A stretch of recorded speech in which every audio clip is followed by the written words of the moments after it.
Il est 13 h. Bonjour et bienvenue dans votre journal.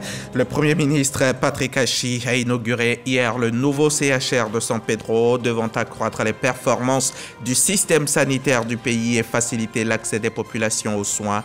L'ouvrage est construit sur une superficie de 8 hectares avec une capacité de 110 lits équipés de matériel et d'un plateau technique de pointe.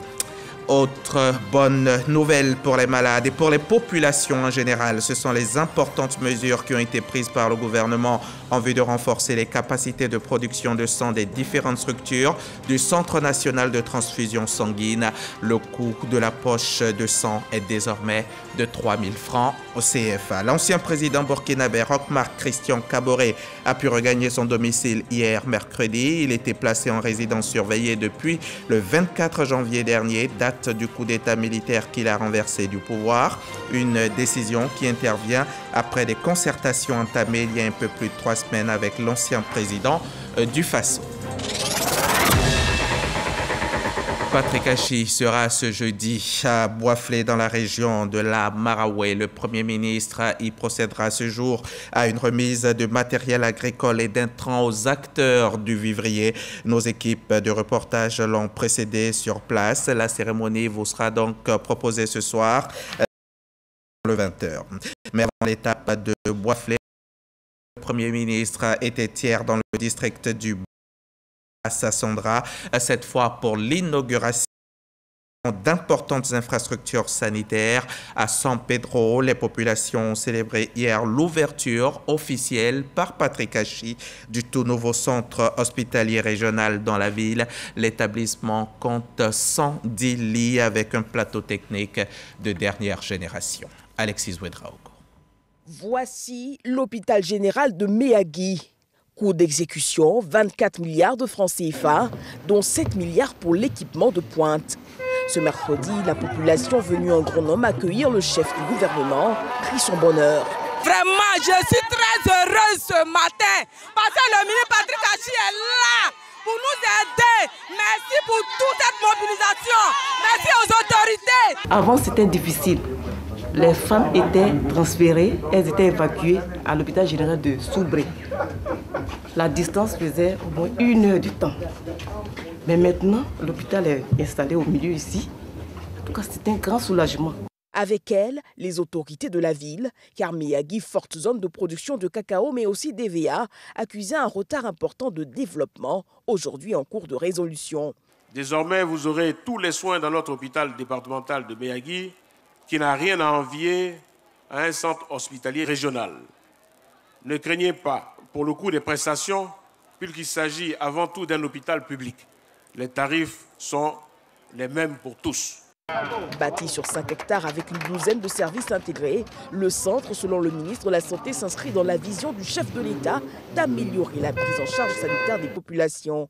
Nous envisageons, à travers la mise en place de ce type d'établissement et des différents établissements de santé de proximité des différents départements du pays, développer un continuum de soins, un réseau de soins de proximité pour adresser localement au moins 80% des besoins de nos concitoyens en santé. Échange de dons des populations reconnaissantes et du Premier ministre.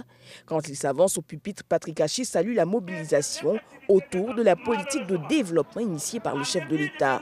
Le nouvel hôpital général permettra d'offrir des soins de qualité aux populations de la ville de Méagui, mais à toute la région de la Nawa.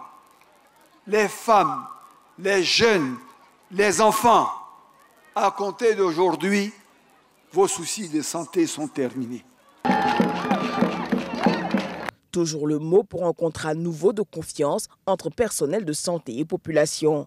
On parle souvent du nombre de lits, de l'expérience des plateaux techniques, des équipements. Mais on ne peut oublier qu'il ne serait rien sans les hommes et les femmes qui vont lui permettre de jouer pleinement leur rôle. Mais vous aussi, quand on vient, accueillez-nous bien. Hein? Vous aussi, quand on vient... Bon, ils disent qu'ils ont compris. Sur les doléances portant notamment l'extension du réseau électrique, l'accès à l'eau potable ou encore le bitume, le chef du gouvernement s'est voulu rassurant. avec son Excellence, Monsieur le Président de la République, nous le disons et surtout, nous le faisons. Vous avez raison de croire au rassemblement qui permet le développement, à la paix qui permet la prospérité et à la solidarité nationale. Parce que c'est dans cette paix, cette concorde, cette entente, cette fraternité seule qu'un édifice comme ça peut voir le jour. La division, la mésentente, la discorde ne peut rien créer de positif. Après cette étape, cap sur San Pedro.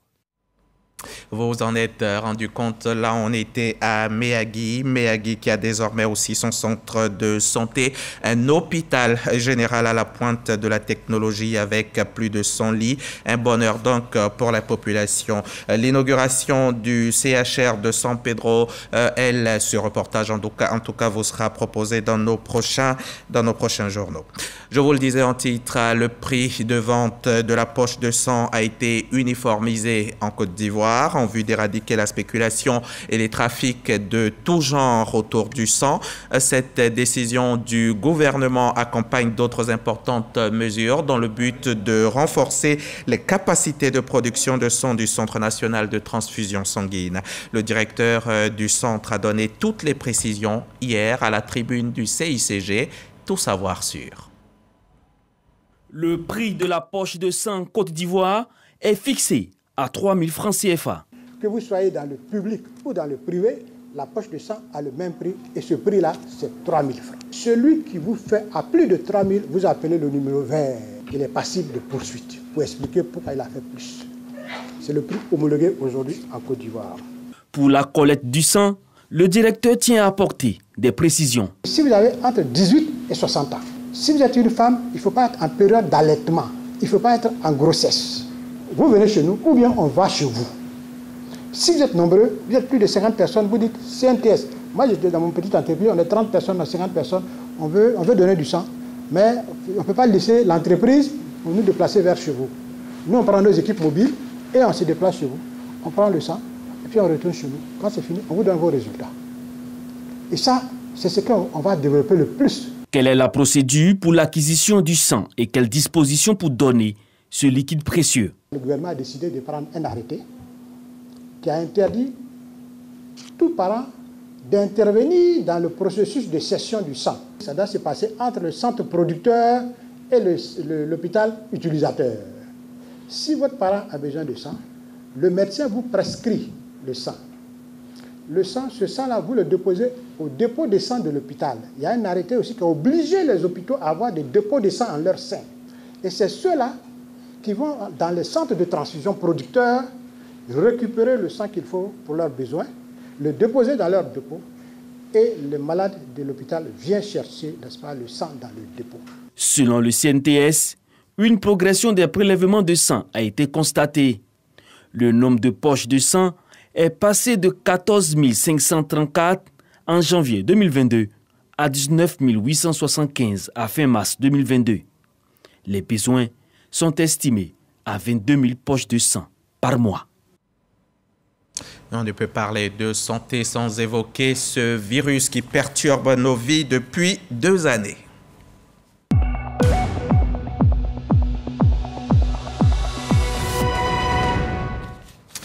Heureusement que le virus n'empêche pas le cours normal de la vie. Le virus qui a tué à ce jour 6,17 millions de personnes à travers la planète. En Côte d'Ivoire, il a arraché la vie à 796 personnes.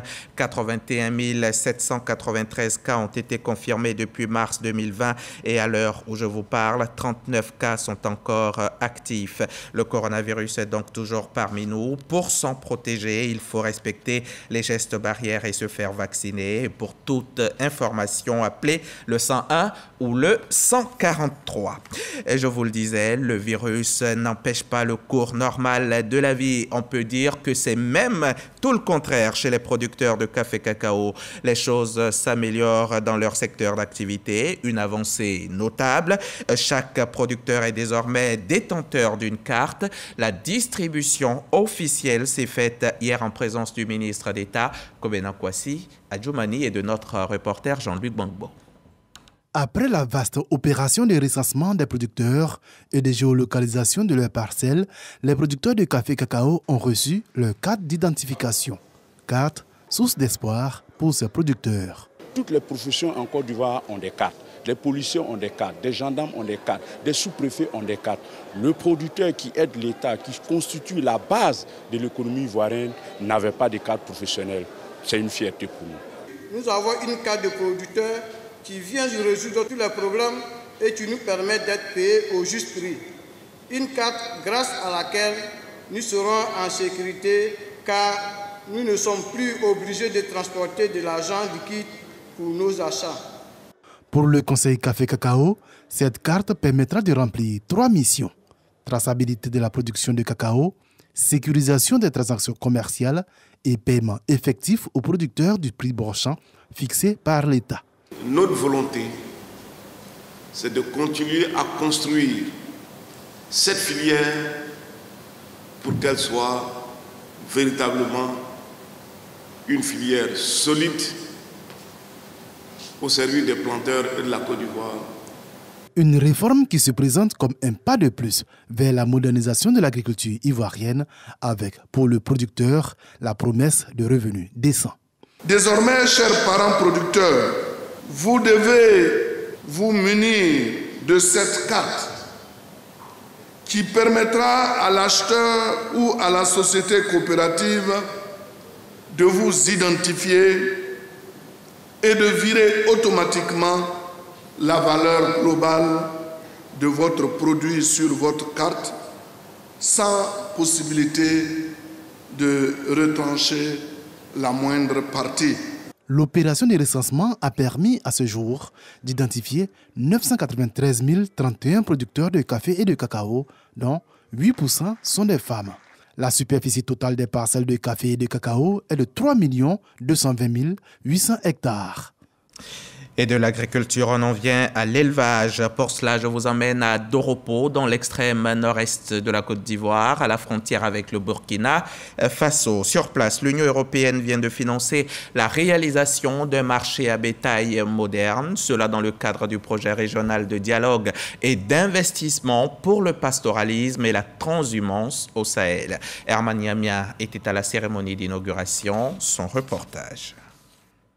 Ces enclos de fortune qui abritaient les bovins au marché à bétail de Doropo font place désormais à ces enclos modernes. C'est l'une des infrastructures réalisées au nouveau marché à bétail de Doropo. D'un coût global de 73 millions de francs CFA, ce nouveau marché à bétail inauguré ce jour a été financé par l'Union européenne dans le cadre du projet régional de dialogue et d'investissement pour le pastoralisme et la transhumance au Sahel et dans les pays côtiers de l'Afrique de l'Ouest. On avait un parc totalement délabré, il y avait même à tout moment des fuites d'animaux. Et donc je pense qu'avec cette réhabilitation, ça va permettre une meilleure fluidité dans l'activité de commercialisation du bétail. En rappel, ce marché construit en 1978 par la Sodepra est l'un des plus animés de la République de Côte d'Ivoire en termes d'embarquement de bétail.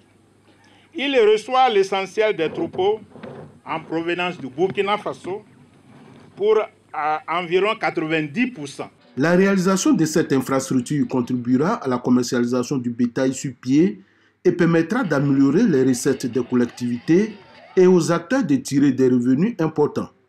Pour permettre à ce marché de jouer pleinement son rôle, il est important que les principaux acteurs œuvrent pour sa bonne exploitation.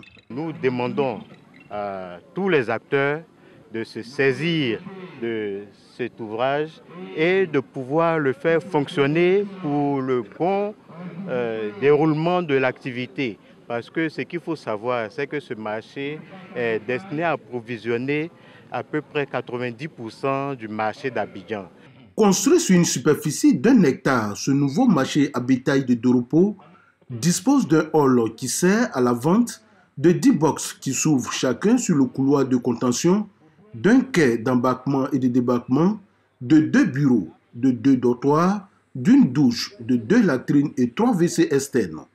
En termes de gouvernance, le marché est doté d'un comité de gestion. de Doropo en part à Gagnoa dans le Gao où vient de se tenir une rencontre entre le directeur régional de la construction et plusieurs familles. Une réunion qui a porté sur l'occupation de certains logements administratifs par des familles alors qu'elles n'y ont plus droit. Comment l'explique-t-on? De quoi s'agit-il exactement et quelle solution à cette situation? Élément de réponse avec Didier Nguessan. La situation des logements administratifs en Côte d'Ivoire et singulièrement dans la région du Gao a été évoquée lors de la conférence mensuelle des directeurs et chefs de service de l'administration qui a traité du foncier urbain où il existe de nombreux dysfonctionnements. Durant cette rencontre d'échange, le directeur régional de la construction, du logement et de l'urbanisme a évoqué le cas des non-ayants droit statutaires qui occupent une quarantaine de logements administratifs dans le quartier fonctionnaire à Gagnoa et qui seront bientôt invités à libérer les bâtiments afin que l'État puisse mieux gérer ses agents mutés dans la localité. 49 bâtiments sont concernés. Ce n'est pas une situation spécifique à Gagnoa, mais ici on le sent parce que le site des logements de la fonction publique est regroupé. Effectivement, certaines personnes occupent, non ayant droit statutaire, occupent des logements de la fonction publique en pensant que les lots leur ont été attribués ou bien leur seront vendus.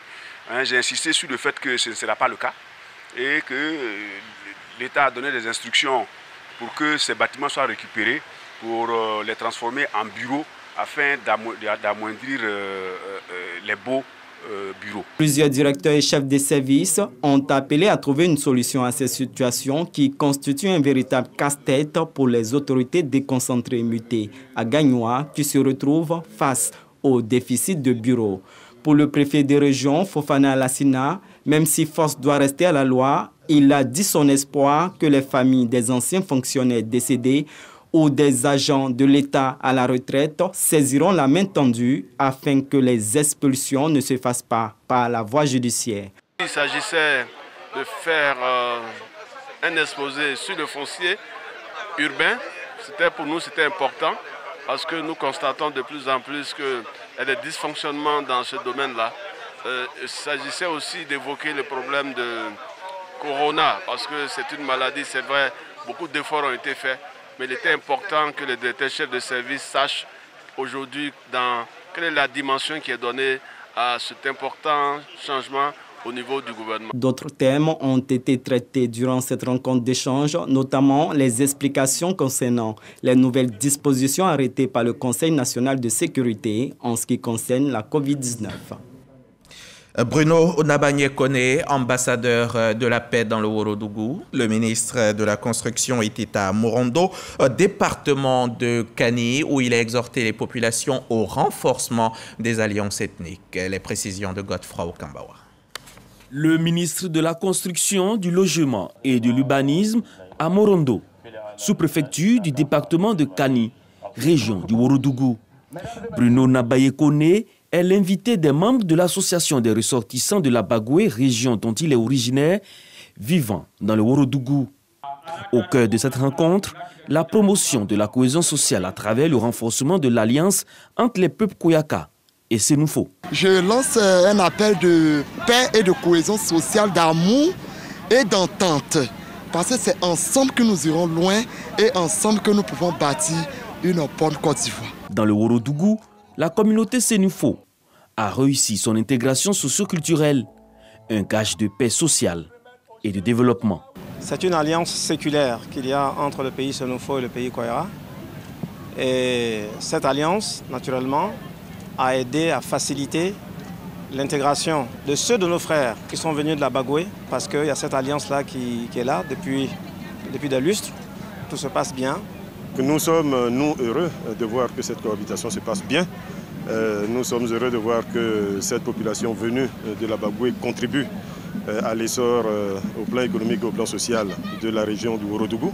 Et nous sommes donc venus leur apporter notre soutien, leur dire nos encouragements. À cette occasion, le ministre Bruno Nabanye-Kone avait à ses côtés son collègue Bouaké Fofana, ministre de l'Assainissement et de la Salubrité. Tous ont exhorté les populations à demeurer unies afin de donner un sens à la vision d'une Côte d'Ivoire solidaire prônée par le président de la République, Alassane Ouattara. On va passer au chapitre éducation nationale de ce journal. Je vous ramène pour cela à San Pedro, au sud-ouest de la Côte d'Ivoire. Mariatou Kone y était cette semaine. La ministre a rencontré les responsables des structures éducatives de la région et ensemble, ils ont évoqué les problèmes qui minent le secteur. On en sait plus avec Franck Quadio.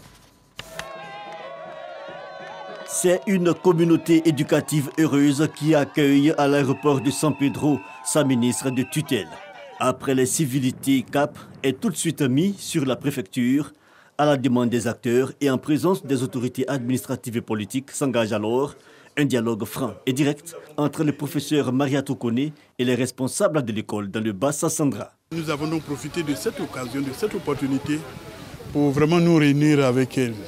On a besoin de ses conseils, on a besoin de ses directives, on a besoin de ses encouragements afin que nous puissions vraiment adopter le thème de l'année qui est « Soyons des citoyens responsables pour une école de qualité ». Gestion de la crise des congés anticipés, participation aux travaux des États généraux de l'éducation nationale et de l'alphabétisation, insuffisance d'enseignants, mobilité des inspecteurs, bref, à cette rencontre, tous les sujets sont passés en revue. Si les acteurs se disent rassurés par les réponses de leur ministre, la ministre Mariatou Kone, elle, en revanche, tient à les féliciter et salue leur engagement pour le rayonnement de l'école ivoirienne.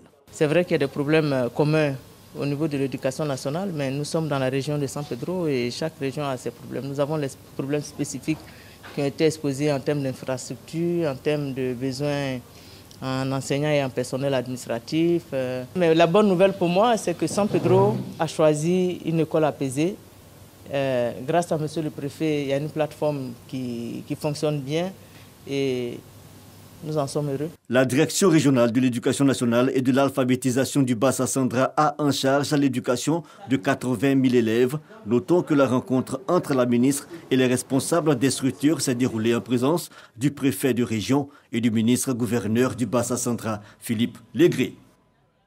Du côté d'Oumé, on pense aussi à la bonne marche de l'école. Les alumni du lycée moderne ont décidé de regarder dans le rétroviseur avec le ministre Epiphane Zorobalo en tête. Les anciens de la promotion 77-84 viennent de faire don de matériel didactique, pédagogique et bureautique à leur établissement de cœur. Les précisions de Kader Sogodogo.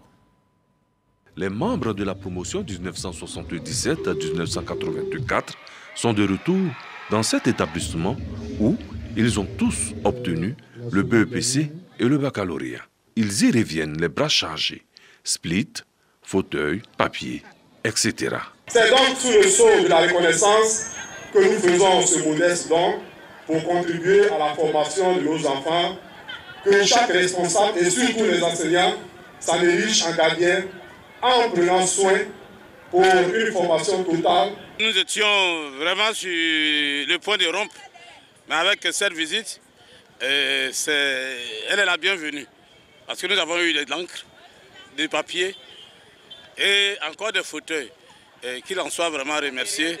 Au sein de cette promotion 1977 à 1984, le ministre Epiphane Zorobalo, il a pu, avec beaucoup d'émotion et de nostalgie, revisiter sa classe, retrouver sa place dans la salle et s'adresser aux générations actuelles et futures. Nous sommes venus encourager nos enfants qui sont aujourd'hui les pensionnaires de ce lycée pour les inviter au développement de certaines valeurs, les valeurs de travail et la persévérance dans l'effort. Le retour de la promotion 1977 à 1984 du lycée moderne d'Oumé a été une occasion pour le ministre Epiphane Zorobalo de démontrer à tous ses amis son potentiel musical. Il a pu, avec une belle voix, interpréter une chanson du terroir gourou.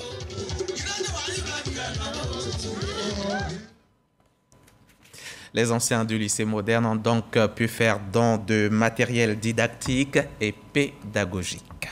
Moussa Dembatigi, la femme qui donne la vie. Mousso Dembatigi, la femme qui entretient la vie. Mousso Dembatigi, c'est le thème de cette exposition d'œuvres pour rendre hommage à la femme. Un hommage bien mérité à travers la sculpture. Reportage Serge Pacom Didi et Franck Quadio. Des œuvres d'art savamment sculptées pour rendre hommage à la femme dans toute sa splendeur, Mosso Demba Tigui, qui signifie en langue malinké la femme qui donne la vie. L'exposition s'articule alors sur celle qui s'occupe autant de ses enfants que de ceux sortis des entrailles d'autres femmes, une idée originale de la galerie R.M. Kono. Tout le monde doit retenir aujourd'hui que vraiment dans la société africaine, d'abord il y a notre culture. Notre culture est importante, notre culture se trouve dans l'art. Pourquoi on dit aujourd'hui l'Afrique n'est pas d'écriture, l'Afrique n'est pas d'histoire? Parce qu'on ne s'est pas penché sur notre culture. Alors il est temps maintenant de nous pencher un peu sur notre culture pour mieux nous valoriser nous-mêmes en tant qu'Africains. Des réflexions sur la reconnaissance des droits des femmes ont marqué cette exposition. L'art, c'est la première expression même de l'homme. Avant, dans nos sociétés, tout se transmettait à partir d'une statue. On pouvait déjà savoir qu'est-ce qui était, à travers cette statue, ce que l'artiste voulait dire. Et quand vous avez l'exposition sur la maternité, mais d'une sculpture, vous pouvez avoir une explication vraiment sur la vie sociale, sur le rôle de la femme. Et dans la société africaine, la femme a toujours joué un grand rôle. Mosso Demba Tigui, les initiateurs veulent valoriser la sculpture et utiliser cet art pour retracer l'histoire. Un mot de religion dans ce journal. Les chrétiens évangéliques de Côte d'Ivoire célèbrent leur unité. Ils se sont réunis le week-end dernier au Parc des Sports de Trècheville pour chanter la gloire de Dieu autour du thème « Efforçons-nous de conserver l'unité de l'esprit ». On retrouve Didier Nguesson. Parc des Sports de Trècheville, les gradins du stade sont remplis. Ce n'est pas pour un match de football, mais pour louer Dieu. Assemblée de Dieu, USO, SEMA, Mission méthodiste, une cinquantaine d'églises évangéliques réunies au sein de la Fédération évangélique de Côte d'Ivoire, FESI, sont en union de prière à l'occasion de la journée de l'unité. Nous avons maintenant institutionnalisé chaque année une telle rencontre pour que les évangéliques se rapprochent, que les leaders se rapprochent et que les chrétiens vivent la vie chrétienne par la communion que nous a recommandé le Seigneur notre Dieu. Elle accomplit son devoir spirituel comme recommandé par le Seigneur lui-même. De 1943 à aujourd'hui, l'historique de la fédération a été dressé. Outre la promotion de l'évangile, la FESI encourage ses membres au développement d'actions communautaires pour améliorer les conditions de vie des chrétiens. Plus nous sommes unis, nous sommes forts. Et donc pour que l'église évangélique soit une église forte, une église dynamique, il faudrait qu'elle rassemble ses membres. Et je crois donc que ça s'inscrit dans les préoccupations gouvernementales. Et c'est pour ça que nous sommes là, les encourager et leur dire que l'État est avec eux, l'État est à leur côté, les accompagne. Plusieurs précurseurs de la FESI ont été distingués. Je vous le disais au sommaire, l'ancien président burkinabé Roch-Marc Christian Kaboré a pu regagner son domicile hier mercredi. Il était placé en résidence surveillée depuis le 24 janvier dernier, date du coup d'État militaire qu'il a renversé du pouvoir. Le gouvernement burkinabé précise que cette décision intervient après des concertations entamées il y a un peu plus de 3 semaines avec l'ancien président du Faso. Si le gouvernement assure que des mesures sont prises pour garantir sa sécurité, selon des proches de l'ex-président, les conditions de cette mise en liberté sont semblables aux précédentes. Ce 7 avril est le 43e jour de l'invasion de l'Ukraine par la Russie. L'Est de l'Ukraine est désormais la cible prioritaire du Kremlin. La population civile a été appelée à fuir les combats qui s'annoncent en dépit de nouvelles sanctions américaines contre la Russie. Les États-Unis ont annoncé sanctionner les grandes banques russes Sberbank et Alfa Bank et les 2 filles de Vladimir Poutine à la suite de la découverte de nombreux corps de civils dans plusieurs villes proches de Kiev. Les Européens, quant à eux, sont toujours en discussion pour déterminer une nouvelle batterie de sanctions visant notamment le secteur de l'énergie.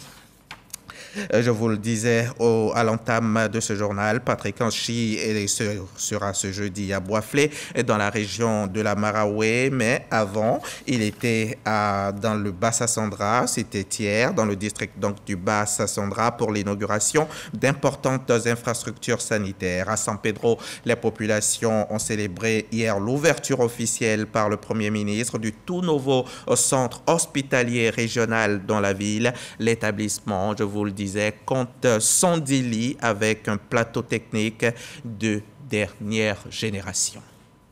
Merci de nous avoir suivis et à demain, 13h.